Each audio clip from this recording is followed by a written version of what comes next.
Subjetividad objetiva. Geometría proyectiva. Siglos después, en el Renacimiento, una cultura con renovada confianza redescubrió a Platón, retomó su cruzada por el ideal y a la vez abandonó su alejamiento del mundo. Los artistas y los artesanos, humanos, marcaron el camino.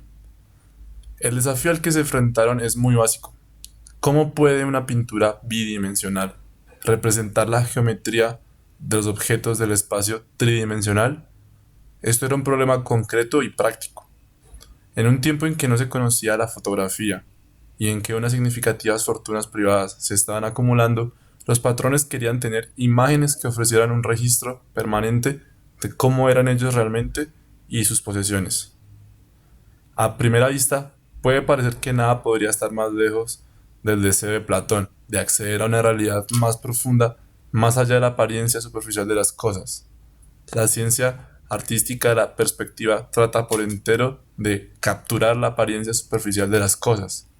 Y, sin embargo, hay un sentido en que dominar la apariencia de las cosas nos acerca a su esencia, porque, entendiendo cómo la misma escena puede parecer diferente, según el punto de vista desde el que se percibe, aprendemos a separar los accidentes del punto de vista de las propiedades de la cosa en sí misma. Tratando objetivamente la subjetividad, la dominamos. Hasta aquí las generalidades. Los primeros pasos de este trabajo ya nos revelan sorpresas deliciosas. Simplifiquemos el problema hasta su esencia desnuda, tomando una sección transversal del lienzo y el paisaje, de modo que ambos aparecen como líneas en la figura 10. Figura 10. Los puntos a lo largo de la línea horizontal del suelo se proyectan sobre un segmento de la línea vertical, el lienzo. El límite infinito de la línea horizontal, que nunca se alcanza en la realidad, se proyecta pese a ello sobre un punto en el infinito, real y finito en el lienzo. Los puntos de nuestro paisaje simplificado al máximo, un plano horizontal que se reduce en sección transversal a una línea, proyectan la luz en líneas rectas hacia el espectador. Son las líneas discontinuas de la figura, siguiendo esas líneas hasta su intersección con el lienzo, cuya sección transversal es la línea gruesa vertical, determinamos dónde los distintos puntos del paisaje deben aparecer en la pintura. Como se ve, los puntos cada vez más lejanos se proyectan cada vez más arriba en el lienzo. Pero, cuando consideramos puntos del paisaje cada vez más distantes, la velocidad a la que sus imágenes escalan por el lienzo va reduciéndose. Los rayos de luz que los conectan tienden a un límite horizontal, representado en la figura por la línea de puntos. Esa línea límite no corresponde a ningún punto real del paisaje y, sin embargo, interseca el lienzo en un punto específico. Justo ante nuestros ojos ha ocurrido un milagro conceptual. Hemos capturado el infinito. Cuando miramos el paisaje hay un horizonte. El horizonte no es una cosa física, sino una idealización. Representa la frontera de nuestra visión y yace a una distancia infinita. Y aún así, la imagen que el horizonte proyecta en nuestro lienzo es incuestionablemente real. Es un punto único y específico, el punto en el infinito. Otras maravillas nos esperan cuando restauramos tanto el lienzo como la base del paisaje, ambos en un plano, a sus dos dimensiones originales. Supongamos, para simplificar, que el lienzo es perpendicular a la llanura. Ahora tenemos que imaginar muchas líneas rectas en el paisaje. Cada una se extiende hasta el horizonte y cada una proyecta su punto en el infinito asociado sobre el lienzo. Descubrimos, sin embargo, que todas las líneas paralelas de la llanura se dirigen hacia el mismo punto del horizonte. Esto salta a la vista en la figura 11. Figura 11. Las paralelas se encuentran en el horizonte, en un punto de fuga común. Una vez que estés atento a este fenómeno, lo verás por todas partes a tu alrededor. Llamamos a ese punto el punto de fuga de las familias paralelas. En el idioma adecuado para el lienzo, podemos decir que las líneas paralelas se encuentran en el punto de fuga. Aquí la poesía mística emerge como una descripción directa de la realidad artística. Distintas familias de líneas paralelas definen distintos puntos de fuga que juntos definen el horizonte. Si lo proyectamos de vuelta al lienzo, el horizonte genera una línea horizontal, capturando el horizonte como una colección de puntos al infinito. El horizonte conceptual, en otras palabras, se proyecta sobre el lienzo como la línea tangible al infinito. Descubrimientos como estos emocionaron y fortalecieron al artista, científico, ingeniero, renacentista Brunelleschi. Desarrolló esas percepciones en una técnica poderosa para producir dibujos realistas. En un famoso experimento, utilizó la geometría proyectiva para dibujar una representación precisa del aspecto que tendría el Baptisterio de San Juan, en Florencia, visto desde la entrada de una catedral vecina, entonces en construcción. Como se muestra en la figura 12, lo organizó de forma que un espectador pudiera comparar el dibujo reflejado en un espejo con el baptisterio de verdad, revelado cuando se retira el espejo. Un agujerito en el dibujo permitía la visión. Figura 12. Artilugio de Brunelleschi para comparar su dibujo, basado en la nueva ciencia de la perspectiva con la realidad. Esta ingeniosa demostración produjo una enorme impresión en los artistas de la época, que adoptaron con entusiasmo las técnicas de Brunelleschi y las desarrollaron con ímpetu. Poco después, el júbilo exuberante de la perspectiva infundía obras maestras como Entrega de las llaves a San Pedro, lámina G, de Pietro Perugino. La perspectiva es aquí un jugador activo que aporta un sentido especial de orden, armonía y autoridad a este acontecimiento fundacional de la Iglesia Católica. El fresco está en la Capilla Sixtina. Lámina G. Entrega de las llaves a San Pedro, de Perugino. La alegría de la perspectiva. En la lámina H he esbozado el proceso por el que puedes hacer un dibujo preciso en perspectiva de un suelo pavimentado con baldosas cuadradas, visto desde frente y desde arriba, y que se extiende a lo lejos hasta un horizonte infinito. Todo lo que necesitas es un lápiz, una regla y un borrador. La regla que usan los artistas no suelen llevar marcas de distancia. Por supuesto, una regla con marcas de distancia puede servir también, basta que la ignores. Lámina H. La hermosa construcción geométrica en el corazón del dibujo en perspectiva. El proceso de construcción se indica en la parte de arriba de la figura. Trazamos una línea, indicada en negro, que será el horizonte. Empezamos con una baldosa cuadrada, indicada en azul abajo del todo. No se dibuja cuadrada, por supuesto, porque estamos viendo el suelo de forma oblicua.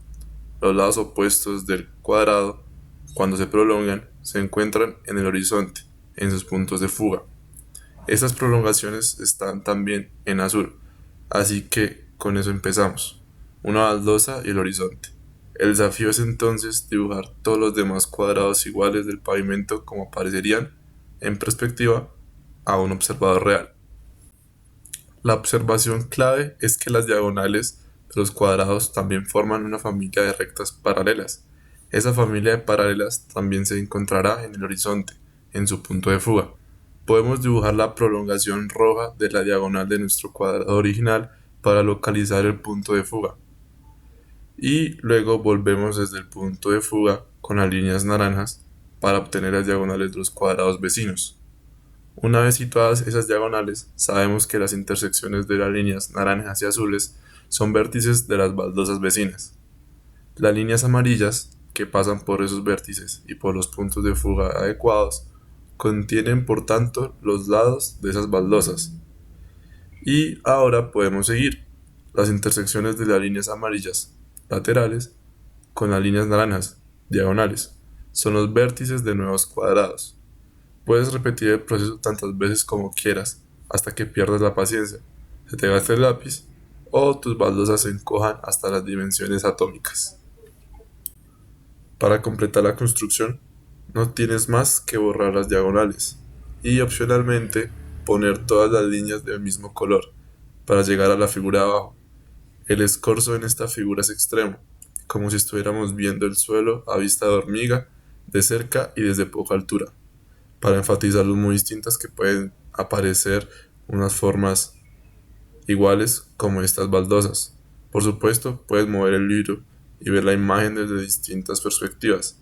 Verás distintos tamaños aparentes de las baldosas, pero siempre el mismo patrón de intersecciones.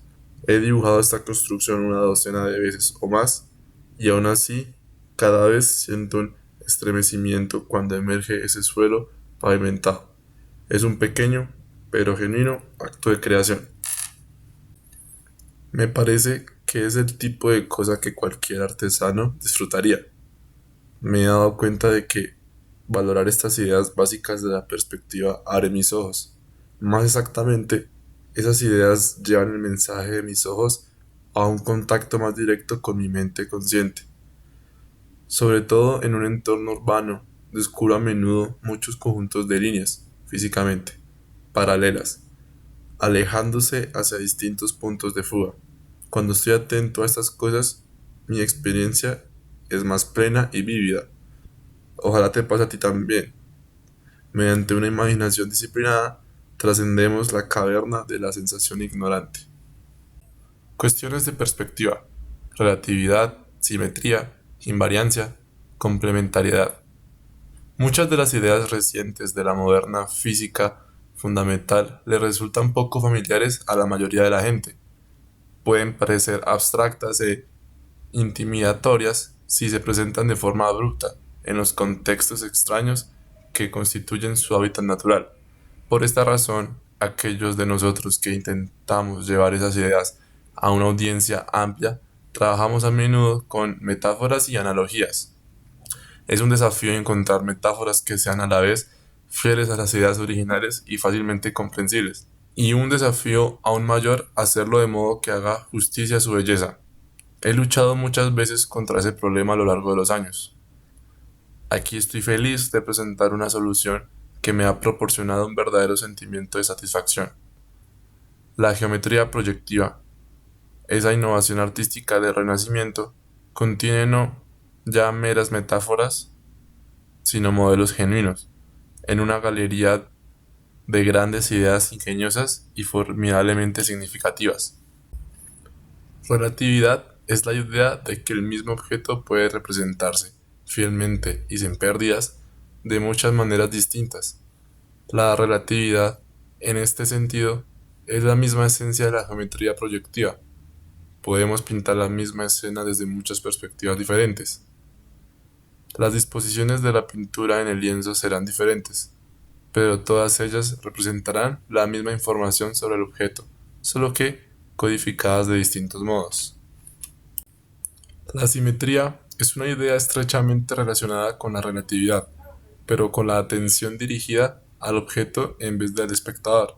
Por ejemplo, si rotamos el objeto de nuestra pintura, parecerá diferente desde cualquier perspectiva fijada, pero su descripción proyectiva, es decir, la totalidad de visiones que ofrecen todas las perspectivas posibles, sigue siendo la misma, porque los pintores pueden recolocar sus caballetes para compensar la rotación. Podemos resumir esta situación diciendo que la rotación del objeto es una simetría de su descripción proyectiva. Podemos cambiar el objeto, rotándolo, sin cambiar su descripción proyectiva. Como volveremos a destacar en posteriores ocasiones, la esencia de la simetría es el cambio sin cambio. La invariancia es el contrapunto de la relatividad. Muchos aspectos del objeto se representan de forma diferente cuando cambiamos de perspectiva, pero algunos rasgos son comunes a todas esas representaciones. Por ejemplo, las líneas rectas del objeto aparecerán siempre como líneas rectas desde cualquier perspectiva, aunque su orientación y posición en el lienzo variara. Y si tres líneas rectas se intersecan en el objeto, sus representaciones se encontrarán en un punto, desde cualquier perspectiva. Los rasgos que son comunes a todas las representaciones se definen como invariantes. Las cantidades invariantes son profundamente importantes porque definen rasgos del objeto que son válidos desde cualquier perspectiva. La complementariedad es una intensificación de la relatividad. Es uno de los principios profundos es uno de los principios profundos de la teoría cuántica, pero su importancia como entendimiento de la naturaleza de las cosas va más allá de la física. La complementariedad es, según creo, un descubrimiento genuinamente metafísico, una verdadera rara avis. En su forma más simple, la complementariedad dice que puede haber muchas visiones distintas del objeto que son igualmente válidas, en principio, pero que para observar el objeto o para pintarlo o para describirlo, tienes que elegir una en concreto. Si eso fuera todo, la complementariedad sería un comentario menor de la relatividad. La novedad que surge en la teoría cuántica es que resulta imposible que dos retratistas cuánticos retraten desde diferentes perspectivas el mismo objeto al mismo tiempo, porque en el mundo cuántico debemos tener en cuenta que la observación es un proceso activo por el que interactuamos con nuestro objeto de estudio. Tratemos de ver un electrón, por ejemplo. Para hacerlo tenemos que irradiarlo con luz o con rayos X, pero la luz transmite energía y momento al electrón, y por tanto puede alterar su posición, que es justo lo que queríamos determinar. Tomando las precauciones adecuadas y jugueteando con el electrón de forma casual, podemos organizar nuestras mediciones para que capturen algunos aspectos del objeto correctamente, pero solo a costa de sacrificar otros, puesto que se destruyen en el proceso de observación. Con distintos arreglos y precauciones, podemos elegir nuestra división preferida entre el observado y el sacrificado de diferentes formas, pero no podemos evitar tener que elegir. Al pintar el mundo cuántico, tenemos que elegir una de entre todas las posibilidades. Al pintar el mundo cuántico, tenemos que elegir una de entre todas las posibles perspectivas y trabajar para conseguirla. Si hay otro pintor trabajando y jugueteando con nuestro electrón a su manera y con sus propios... Si hay otro pintor trabajando y jugueteando con nuestro electrón a su manera y con sus propios propósitos, Si hay otro pintor trabajando y jugueteando con nuestro electrón a su manera y con sus propios propósitos, nulará nuestro retrato y nosotros arruinaremos el suyo. La versión fuerte de la complementariedad, la que la lleva más allá de la relatividad, es la siguiente.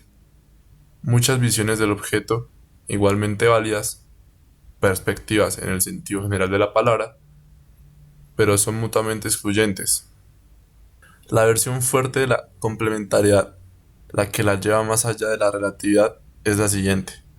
Hay muchas visiones del objeto igualmente válidas, perspectivas, en el sentido general de la palabra, pero son mutuamente excluyentes. En el mundo cuántico solo podemos materializar una perspectiva cada vez. El cubismo cuántico es imposible. Estas grandes ideas, relatividad, simetría, invariancia, complementariedad, conforman el corazón de la física moderna. Deberían ser, aunque aún no lo son, centrales para la filosofía y la religión modernas. En todos estos contextos a veces aparecen en formas extrañas y abstractas que pueden resultar desconcertantes. Es una posibilidad maravillosa, en caso de confusión, recordar la geometría proyectiva, donde podamos verlas encarnadas en imágenes artísticas bellas y tangibles.